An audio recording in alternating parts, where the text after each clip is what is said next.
Hello friends, in this quick tutorial, I'm going to show you how to group layer in Photoshop. Go to the layer panel. Here we see two layers. One layer cat with blue background and one layer cat with car. Which layer does you want to group? Then select cat with blue background and shift hold select cat with car layer. And right click, then choose group from layer, and I rename group name cat.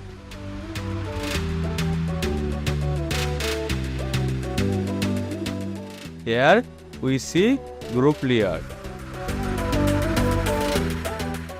Also we can make another way group layers. Shift hold select two layer and go to layer, then choose group layer. Here we see group layer. If you enjoy this video, don't forget like, comment and subscribe.